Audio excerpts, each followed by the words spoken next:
Warning: the following episode contains elements of horror that may be unsuitable for listeners under the age of 13. Listener discretion is advised.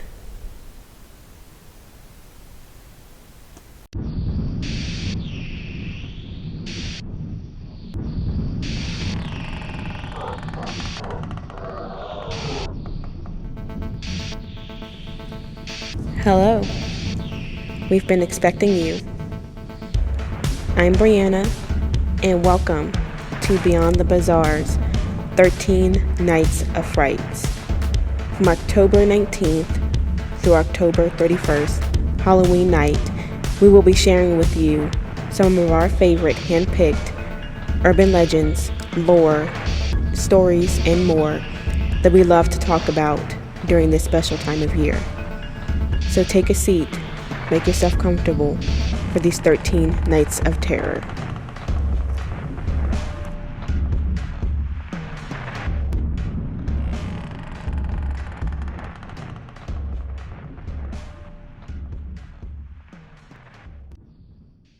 Hello everyone, welcome back to Beyond the Bazaar, 13 Nights of Frights.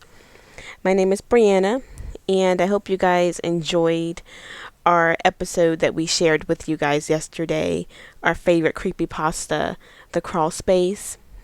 Like I said yesterday, it's really creepy, and I do believe that it's based on a true story, so being able to share that with you guys was really fun, and once again, I hope you guys did enjoy it. Tonight, we're going to share with you guys another ritual, since it is the final days leading up to our Beyond the Bazaar 13 Nights of Frights finale, as well as the final days leading up to Halloween. So we saw it fit to share a Halloween ritual with you guys, known as the Halloween Summoning Ritual. This ritual originated on Reddit back in 2012. So it didn't really have the Halloween Summoning Ritual as the title. It was simply titled Something I Was Taught Growing Up. And the goal of this ritual is to contact a loved one who has passed on. But you have to keep in mind that you may also end up with some uninvited guests as well. No one wants that. So the Redditor that wrote the original ritual said that they had learned the ritual from their mother when they were very young. And there were even comments from other readers that stated that they were told or taught something similar when they were young. So it may have some type of bearings and folklore or urban legend, this ritual.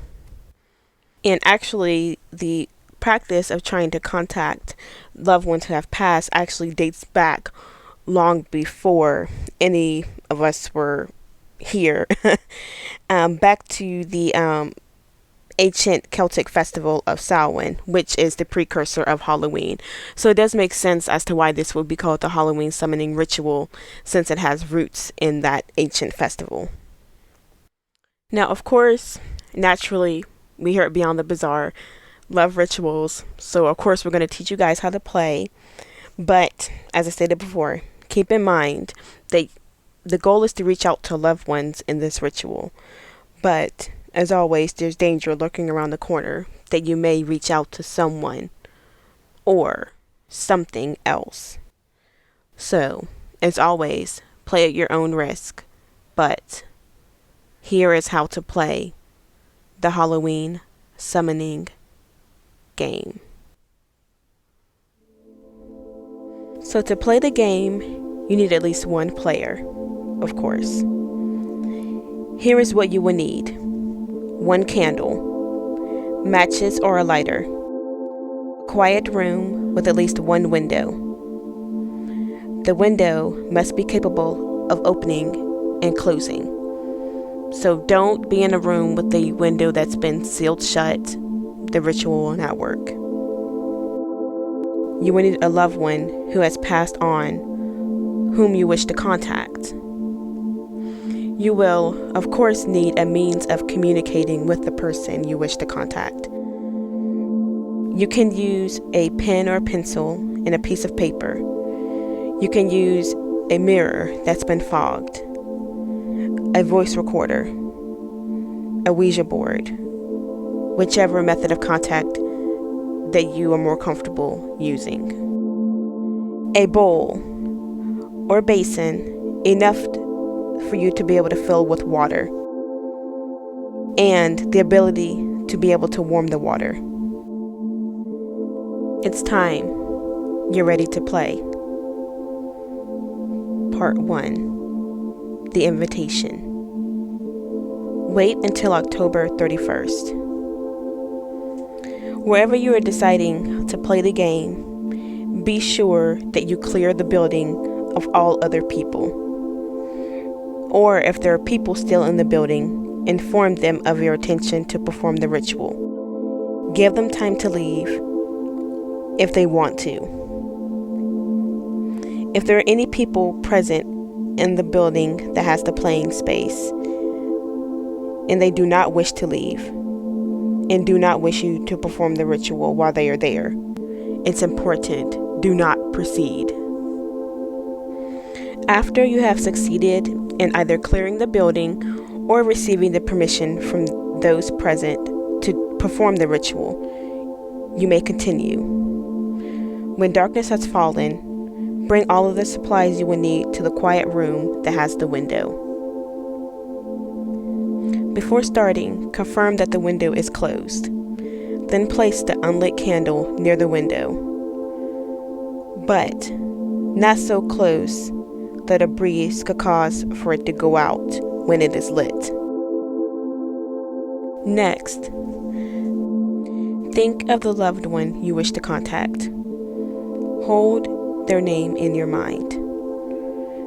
Think about, recall their face, their mannerisms, appearance, any and every detail about them that you can remember. The color of their hair, their eyes, their skin tone, their height, weight. What clothes did they like to wear? Did they have a signature scent? How did they carry themselves? What expression filled their face the most? Joy, happiness, sadness? What did their voice sound like? What was their reaction whenever they saw you? Bring them to life, or as close as you can, in your own mind. Keep thinking. Let the memory of them manifest clearly in your mind. Light the candle. Open the window. Briefly leave the room. Once you left the room, observe the state of any other room in the building, other than the room in which you performed the invitation. If the room remains unchanged, the ritual has failed. Do not proceed any further. Go back to the invitation room, extinguish the candle, and close the window. You may try again another time.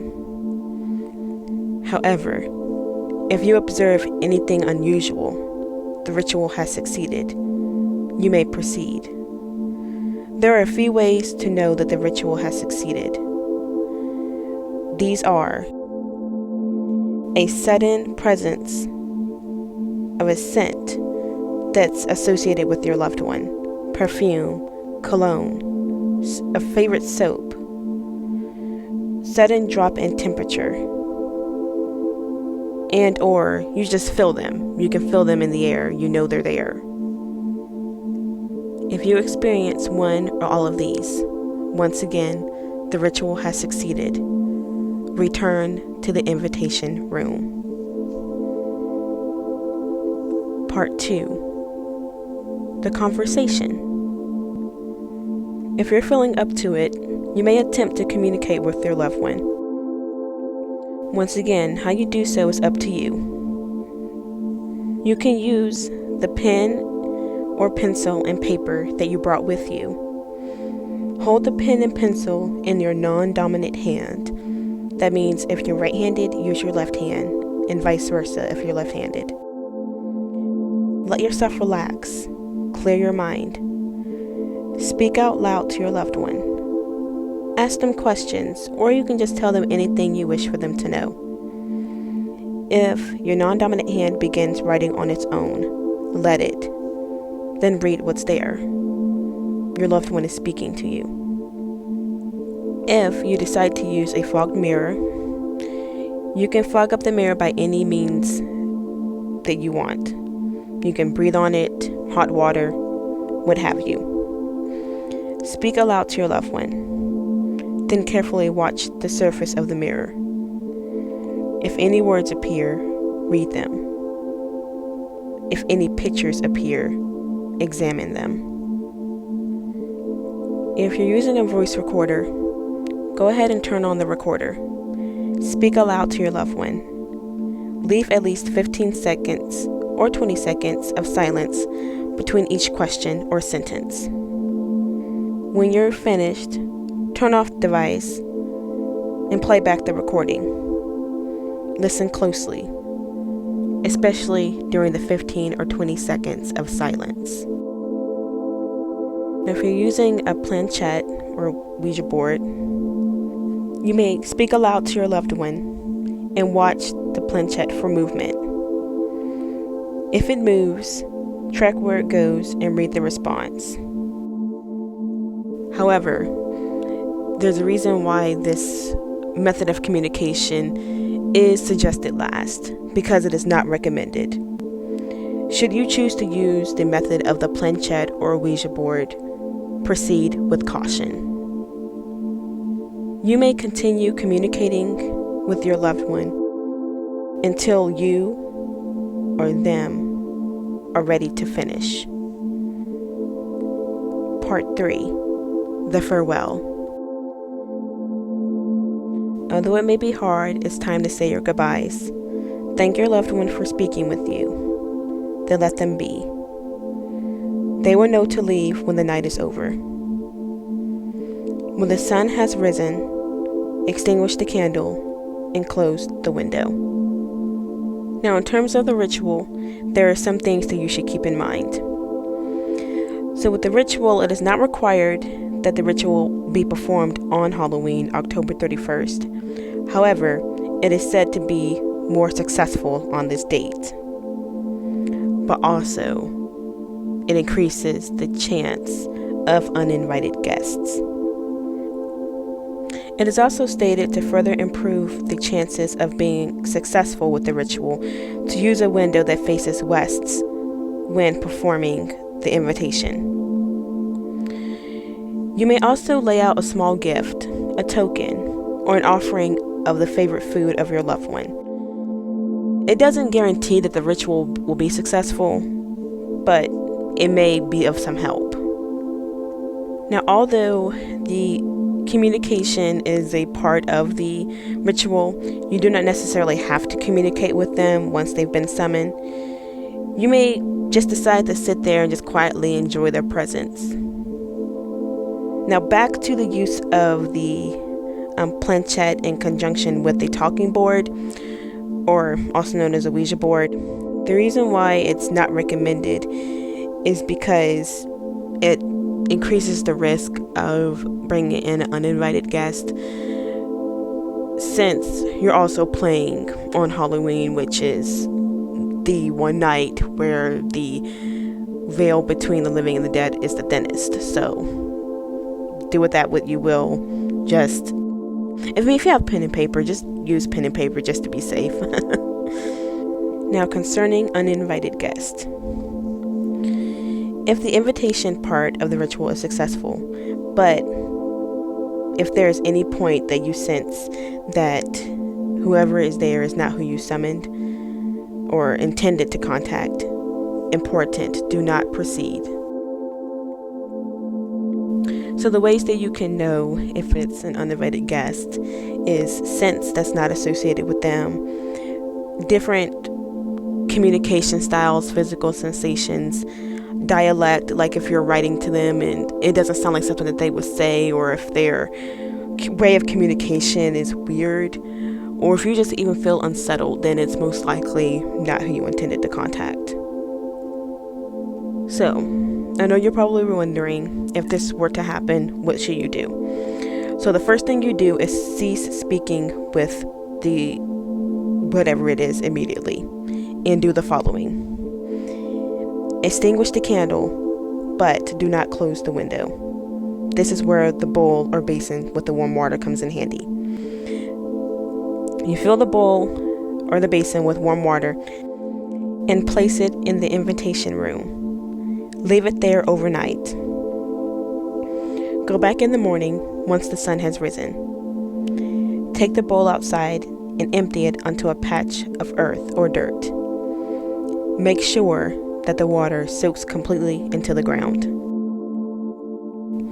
Go back to the invitation room. Pick up the candle and remove it from the building. If possible, destroy it completely. Dispose of any of the remains as far away from the building as possible. After you've done all of this, you may return to the invitation room and close the window. But if you should do all of this and it doesn't work, you'll need more help than what we can give you. It may actually be best to leave that place for a while or forever. It's no longer safe. You have our apologies. Now, I do really like this ritual. Because as I stated in episodes past, that I love history. So the fact that it has ties to Samhain is really, really cool.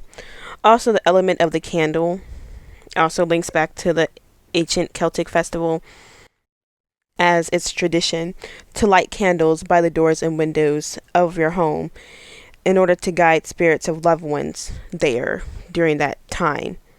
So that's kind of reminiscent of that, where it shows where those traditions kind of fed over into the ritual, which I think is really cool. Once again, I wouldn't play it myself, because no, just the likelihood of you inviting something that may not be your loved one in is enough for me not to dabble into that. But it is something that is cool, and if someone who wants to try it at their own risk, they most certainly can. And if you do, let us know how it goes. But I think that one of the coolest things is that it's recommended to play on Halloween. Even though you could play it at any time, just it's said to be more successful around Halloween, and that's what was shared in some forms that we saw here. But as I stated, keep in mind that during that time, it's most likely, even though the ritual may be more successful playing on Halloween, it also makes it easier for something to infiltrate, and that's probably, I'm not gonna say probably, that is the last thing you want to happen. But it's just so cool just hearing and listening to all of these different lores and learning about all of this different information historically and folklore just different stories that are shared from different cultures, different traditions. And that's one of the most interesting things that I found by having this podcast, is that you can learn so much from just urban legends and lore, just from other cultures, other beliefs. And it's really, really cool, and we love sharing that with you guys. So, speaking of beliefs, there is a belief that black cats are considered bad luck. It's a age-old superstition that we will talk about tomorrow on our next episode of our 13 Nights of Frights. So come back tomorrow while we share with you guys a little history of that and share with you guys some personal stories. So that does conclude tonight's episode of Beyond the Bizarre. Another episode of 13 Nights of Frights will be on the way tomorrow. Until then, as always, stay bizarre.